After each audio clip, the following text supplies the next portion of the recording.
Bonjour, nous sommes le 10 août, nous sommes à Quiberon, nous sommes avec le camion qui livre et la librairie Port-Maria d'Alexandre Cavalin. Nous sommes depuis 3 jours donc sur cette place Hoche et petit retour en images sur ces 3 jours, donc avec tout d'abord mercredi un atelier d'écriture animé par l'auteur Sophie Talmen, publié au Livre de Poche et chez Albin Michel. Puis avec un coup de cœur du libraire Guvarne de la librairie Port-Maria. Et l'atelier d'écriture aujourd'hui animé par Aurélie Valogne que nous rencontrerons tout à l'heure. Et tout d'abord, petit retour en images donc sur l'atelier d'écriture animé par Sophie Talmen mercredi. D'abord, je suis ravie de revenir sur cette étape à Quiberon avec le camion qui livre. C'est vraiment toujours une joie de rencontrer les lecteurs. Un exercice très rigolo, cet atelier d'écriture. Je suis partie d'une photo. Je me balade beaucoup au bord de mer et j'avais trouvé cette fleur balayée par le vent sur le sable. Et du coup, je suis partie de cette photo et qui a inspiré beaucoup les lecteurs. Et j'ai eu 4 histoires très différentes et une m'a vraiment beaucoup émue. Moi, j'aime bien ce principe de librairie ambulante qui se déplace, qui va rencontrer les lecteurs voilà, sur leur lieu de vacances, près des plages. On arrive en maillot de bain, on se pose sur les transats, on découvre, on achète si on veut. On rencontre un auteur, on discute. On s'exerce aussi voilà, à l'écriture, en toute simplicité surtout. C'est ce que je leur ai dit. Voilà, on livre le texte si on veut, mais autrement on le garde pour soi. Et non, j'adore cette initiative-là et je reviendrai avec plaisir.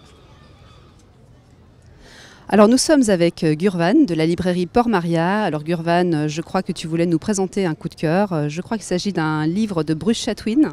Ouais, En Patagonie de Bruce Chatwin, qui a été écrit dans les années 70.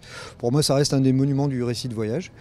Chatwin a grandi avec une image de brontosaure accrochée au mur de chez sa grand-mère et une carte de Patagonie à côté. La peau de brontosaure venait d'un de ses aïeux qui l'avait trouvée dans une grotte au sud du Chili. Et il a toujours été obnubilé par ce truc. Bon, tout le monde lui disait qu'un brontosaure avec des poils, c'était pas trop ça. Bon, au final, il s'avère que c'était un mylodon, c'est l'ancêtre du paresseux, un paresseux géant. Bon, c'est pas vraiment un dinosaure, mais bon, toujours est-il que dans les années 70, il quitte tout pour aller sur les traces de ce brontosaure. Et il en a ramené un récit de voyage absolument fabuleux, très étonnant, dans lequel il convoque Saint-Exupéry, Edgar Allan Poe. Il nous fait vivre la vie des gauchos, il nous emmène chez des exilés russes, espagnols. On voit le début de certaines révoltes en Argentine, un petit peu au Chili, des massacres d'Indiens. Il va rencontrer les derniers représentants de certaines tribus, les Hoche, les Onam. Il nous raconte tout ça, la Patagonie mystérieuse, et puis une rencontre étonnante avec une des légendes de l'Ouest qui est Butch Cassidy, qui a passé pas mal de temps et qui peut-être, on ne sait pas encore, mais peut-être serait mort là-bas. Il nous raconte tout ça dans une période qui est un peu troublée parce que le Chili vient de subir un coup d'État, celui de Pinochet, l'Argentine pas encore, Videla c'est un petit peu après. Et voilà, c'est une galerie de personnages, c'est une galerie de héros, d'animaux plus loufoques les uns que les autres, de légendes. Voilà, il nous raconte tout ça dans un voyage qui est absolument délirant, avec beaucoup d'humour, parce qu'il est anglais, donc il y a toujours ce petit recul hein, sur les choses. C'est un récit de voyage étonnant parce que il s'attache pas uniquement à ce qu'il voit et ce qu'il fait là-bas, mais il est extrêmement documenté en littérature. Donc, je disais, il parlait de Jules Verne, il parle d'Edgar Allan Poe, qui ont aussi raconté cette Patagonie un peu mystérieuse. Voilà, il nous remonte à la découverte par Drake de la Terre de Feu, jusqu'à remonter, donc il descend jusqu'à la Terre de Feu, Ushuaia, qui fait encore rêver beaucoup, en tout cas moi qui me fait rêver. Et puis de remonter un petit peu par le Chili jusqu'à cette grotte fabuleuse où son aïeul aurait trouvé cette peau de mylodon, hein, pas de brontosaure, mais voilà. Pour moi c'est vraiment un livre d'un dépaysement total, un petit peu Par moments, ça fait un peu suranné. On a l'impression d'être à un siècle ou 2 siècles d'écart, alors que c'est dans les années 70, mais c'est une Patagonie qui est complètement désertique. Il y a des gens qui vivent là-bas, mais on a l'impression d'un monde hors du temps et hors de ce continent qui est l'Amérique du Sud. Voilà. Pour moi, ça reste un monument. Ouais. Tu dirais donc que c'est une bonne lecture pour les vacances et au-delà? Et au-delà, c'est fascinant, c'est bourré d'anecdotes, c'est historiquement prenant et ouais, c'est un excellent moment en perspective. Parfait, donc à lire de toute urgence.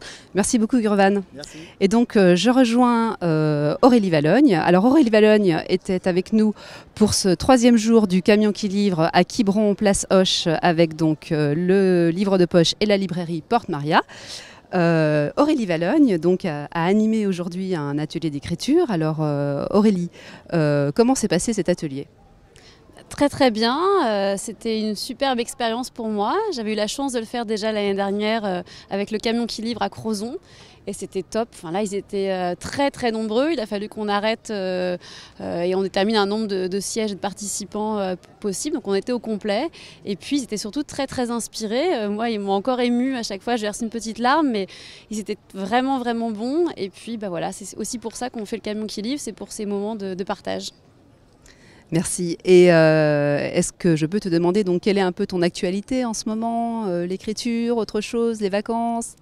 Alors un peu comme tout le monde, je dois avouer, donc en ce moment je suis en vacances, en famille, mais qui dit vacances en famille quand on est écrivain dit sous-marin, donc je prends beaucoup de notes sur toutes les petites choses qui passent dans ces moments familiaux qu'on partage ensemble et ça m'inspire beaucoup pour des futurs romans et en vrai voilà, donc vous savez mon 4e est déjà sorti donc Au petit bonheur la chance et je suis en train de travailler sur le 5e roman que je vais écrire du 20 août au 1er octobre, donc voilà, donc tout chaud, il va sortir bientôt, il sortira l'année prochaine au printemps et donc voilà, donc un par an et je m'y tiens. Très bien. Et donc en conclusion par rapport au camion qui livre, qu'est-ce que tu penses de cette initiative du camion qui livre, qui va à la plage, à la rencontre des gens ? Moi je trouve que c'est une idée géniale, j'aime qu'on se déplace pour aller vers les lecteurs et pas forcément demander aux lecteurs de faire l'effort de trouver une librairie. Toutes les villes n'ont pas la chance d'avoir une librairie, donc voilà, c'est une initiative populaire et qui vraiment rassemble les familles et est très accessible, donc voilà, j'ai été ravie de participer à cette 5e édition. Eh bien, nous aussi, nous étions ravis donc, de t'avoir aujourd'hui à Quiberon. Le camion qui livre à Quiberon, donc, c'est terminé pour cette année. Rendez-vous lundi 13 août à l'Ogivie de la Mer pour une nouvelle étape du camion qui livre. Merci d'avoir suivi ce live.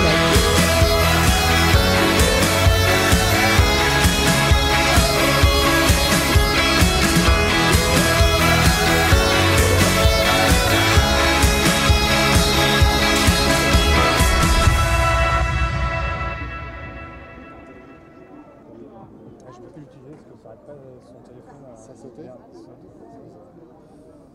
Là ça allait. Ouais.